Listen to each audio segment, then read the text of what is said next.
त्याचबरोबर त्रुटीपूर्ण केलेल्या ज्या शाळा होत्या, वर्ग तुकड्या होत्या, मंत्री महोदय आपण पण आंदोलनाच्या वेळी त्यांना सांगितलेलं होतं की या बाबतीत आम्ही सकारात्मक विचार करू.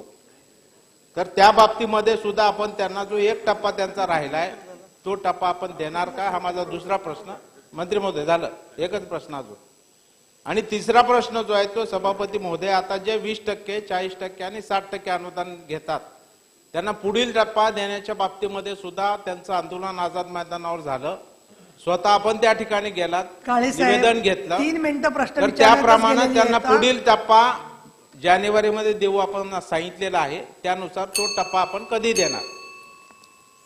सभापती महोदया, एक गोष्ट मला मुद्दाम आपल्या विचारण्यामध्ये थोडीशी अशी हे झाली की पूर्वीच्या सरकारने जो निर्णय घेतलेला होता त्याप्रमाणे 200 कोटीच लागणार होते. आपण सर्व शिक्षकांना इन्क्लूड करून निर्णय घेतला आणि त्याच्यामध्ये जवळजवळ 1100 कोटी रुपयाची तरतूद केली आणि त्याच्या अंमलबजावणीचं काम चालू आहे. आपण जे म्हणता की धोरण आहे, परंतु धोरण subject to availability of the funds आहे.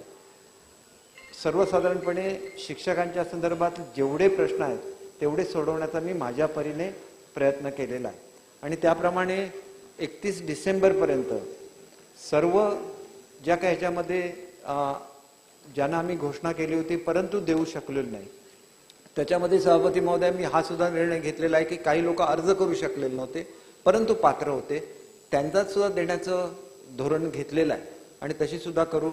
त्याच्यानंतर शेवटच्या वर्गामध्ये 30ची पटसंख्या पाहिजे असं आम्ही एक धोरण घेतलेलं होतं आणि त्याला कॅबिनेटची मंजुरी घेतलेली होती.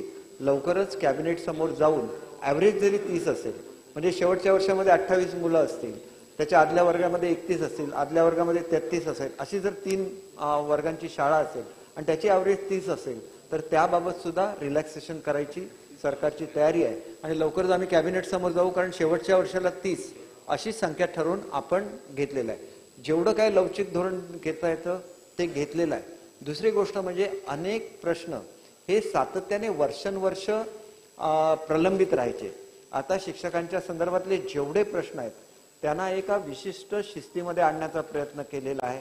त्याच्यामुळे टप्पा अनुदानाच्या शाळा सुद्धा ज्या आहेत, सभापती महोदया, ज्या वेळेला हे टप्पा अनुदानाचं उरलेल्या शाळा असतील या स्वयंघोषित मध्ये घालण्यात येतील हे मी सभागृहासमोर सांगितलेलं आहे आणि त्याच्यामुळे त्याच्यापूर्वी जेवढा काय सकारात्मक त्यांच्याबद्दल विचार करता येईल तो करून 31 डिसेंबरला हा प्रश्न का बंद करायचा आहे की त्याच्यानंतर एका वर्षाने पुढचा टप्पा त्यांना ड्यू होईल, कारण हाच टप्पा अजून आपण दिलेला नाही आहे. तर हा टप्पा ज्यावेळेला सर्वांना मिळेल त्याच्यानंतर एकाच वेळेला सर्व शाळा पुढच्या टप्प्यावर येतील. म्हणजे 20 टप्प्यावर आले ते 40 वर जातील, 40च्या 60 वर जातील, 60च्या 80 वर जातील आणि 80च्या 100 वर जातील. सर्वसाधारणपणे सरकारचं असं धोरण आहे की पुढच्या 4 वर्षामध्ये ही कॅटेगरी पूर्ण 100% आणून ही कॅटेगरी पूर्णपणे बंद करून टाकायची आणि याच्या पुढच्या काळामध्ये फक्त गव्हर्नमेंट स्कूल, एडेड स्कूल आणि प्रायव्हेट स्कूल या 3च कॅटेगरी राहतील महाराष्ट्रामध्ये अस्तित्वात. त्याच्यामुळे कुठलाही प्रश्न येणार नाही. आपण जे सांगितलं हे धोरण अस्तित्वात आहे, परंतु ते subject to availability of the funds आहे. कारण आपल्याला वित्त खात्याकडे जायलाच लागते, कारण आर्थिक तरतूद केल्यानंतर आपल्याला ते द्यायला लागतं आणि त्याच्याचप्रमाणे इतर सुद्धा प्रश्न हा जरी ह्याच्याशी संबंधित नसला तरी सभापती महोदया जेवढ्या ठिकाणी आमचा बॅकलॉग होता तो सगळा शिक्षण खात्यातला पूर्ण करून याच्या पुढच्या काळामध्ये फक्त विद्यार्थी हे एकमेव लक्ष राहील. नाहीतर दर खेपेला आपण शिक्षकांचे प्रश्न, मी एकदाच जाहीर केलेलं होतं, शिक्षकांचे प्रश्न एका वेळेला सोडू आणि त्याच्यानंतर फुल कॉन्सन्ट्रेशन हे विद्यार्थ्यांवर राहिलं पाहिजे. त्या दृष्टीने मी स्पेसिफिक उत्तर देतो की 31 डिसेंबर मी सांगितलेलं आहे, परंतु आवश्यकता असेल तर आणि 15 दिवसाची आम्ही मुदत राहू.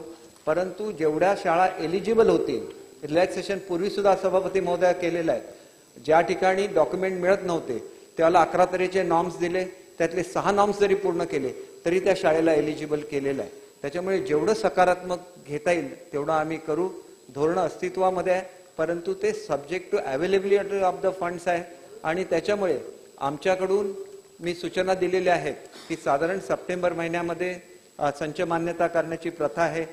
ऑक्टोबर महिन्यामध्ये हे सगळे प्रस्ताव शासनाकडे यावे आणि डिसेंबर महिन्याचं आपलं जे अधिवेशन होतं त्याच्यामध्ये हा पुढचा टप्पा आम्ही फायनान्स डिपार्टमेंटकडे पाठवू. एवढं आम्ही एज्युकेशन डिपार्टमेंटकडून एवढं ते स्लिमलाईन केलेलं आहे. सन्माननीय जयंत आसगावकर.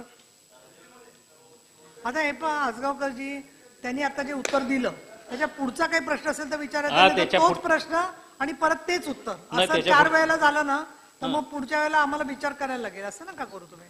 पुढचा काही